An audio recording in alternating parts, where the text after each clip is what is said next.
नमस्कार दोस्तों, मैं डॉक्टर विनीता पांडे एक बार फिर उपस्थित हूँ आपके सामने।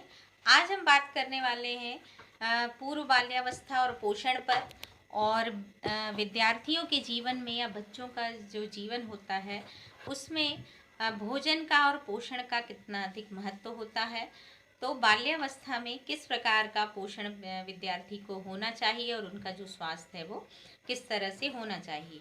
तो अगर हम देखें तो बाल्यावस्था या पूर्व बाल्यावस्था जो होती है उसमें उम्र के आधार पर ही बच्चों का जो आपका भोजन होता है, दूध पीने की जो कैपेसिटी होती है उसमें कौन कौन से तत्व शामिल होना चाहिए और उन जो बालक होते हैं उनका जो स्वास्थ्य होता है वो किस तरह से होना चाहिए, उन पर हम चर्चा कर रहे हैं। तो अगर हम देखें तो बाल्यावस्था जो होती है जन्मोपरांत मानव विकास की दूसरी अवस्था होती है जो शैशवावस्था की समाप्ति के उपरांत प्रारंभ होती है। और बाल्यावस्था में प्रवेश करते समय बालक जो होता है वो अपने वातावरण से पर्याप्त सीमा तक परिचित हो जाता है। इस अवस्था में जीवन की एक सर्वाधिक महत्वपूर्ण अवस्था जो होती है वो यही मानी जाती है। अगर हम देखें तो 6 वर्ष से लेकर के 12 वर्ष की जो आयु होती है वो बाल्यावस्था होती है और उसके पहले की जो आयु होती है वो पूर्व बाल्यावस्था होती है। तो इस आयु में हमें विद्यार्थियों के भोजन का बहुत ध्यान रखना चाहिए और स्वास्थ्य का। तो कुछ लोग इसे इस अवस्था में बालक को कहते हैं कि यहीं पर उनके बिगड़ने और बनने की शुरुआत होती है। इस अवस्था में बालक खेल कूद, भाग दौड़, उछल कूद में लगे रहने के कारण लगभग जो होता है वो लापरवाह रहता है।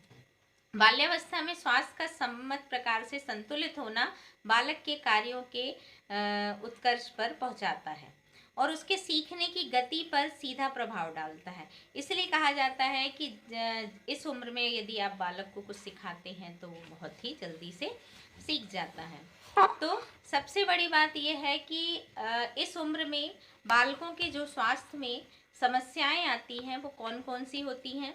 तो पहला तो यह है कि जब बालक को उचित मात्रा में कैलोरी की प्राप्ति नहीं होती तो बालक शारीरिक शक्ति की कमी को अनुभव करता है।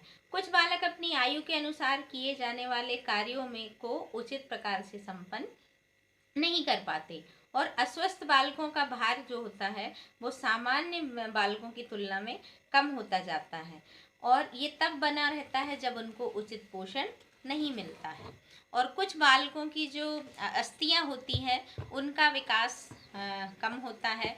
कुछ लोगों की जो हाइट होती है वो नहीं बढ़ती, कुछ लोग बहुत दुबले हो जाते हैं, कुछ बालकों की मांसपेशियां पूर्णतः स्वस्थ और सुदृढ़ नहीं हो पाती, इसलिए उनको कौशलात्मक कार्य करने में कठिनाई का अनुभव होता है।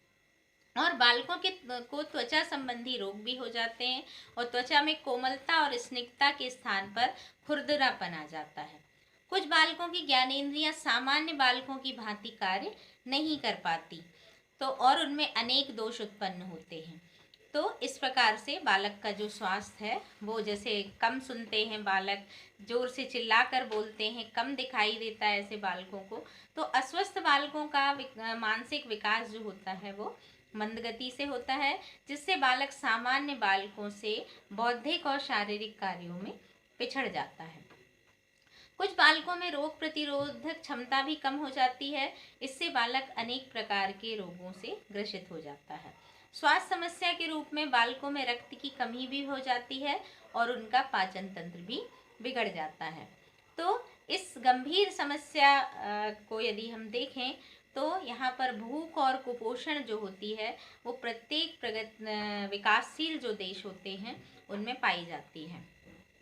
अब अगर हम देखें तो भूख और कुपोषण जो है तो उसका अर्थ क्या होता है और उपाय क्या है।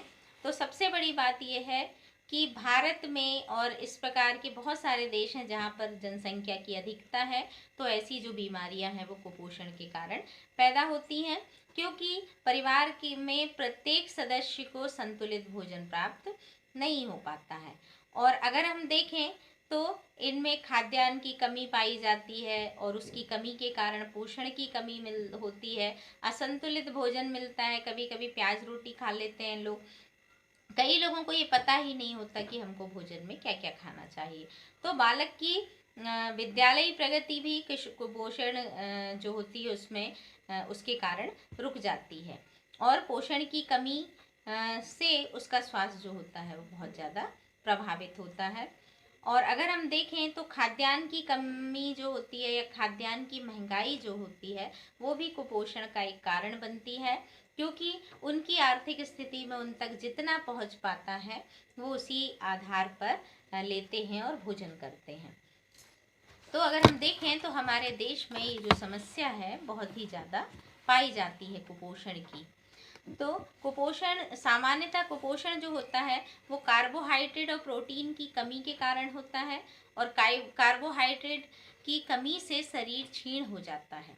प्रोटीन की कमी से उत्पन्न स्थिति में शारीरिक वृद्धि भी रुक जाती है और मांसपेशियां कमजोर और ढीली पड़ जाती हैं। शरीर के भार में कमी हो जाती है और इससे मनुष्य की मृत्यु भी हो सकती है। तो ये जो कुपोषण होता है ये रोकने की बहुत अधिक आवश्यकता है। इसलिए कहा जाता है कि पूर्व बाल्यावस्था और बाल्यावस्था में व्यक्ति का जो भोजन है वो हमेशा बहुत पोषण उसको पूरा मिलना चाहिए। वैसे तो प्रत्येक व्यक्ति को उसकी उम्र और उसके वजन और उसकी जो शारीरिक क्षमता होती है उसके अनुसार ही करना चाहिए। तो आज के लिए बस इतना ही। अगले वीडियो में हम और विषय पर बात करेंगे। धन्यवाद।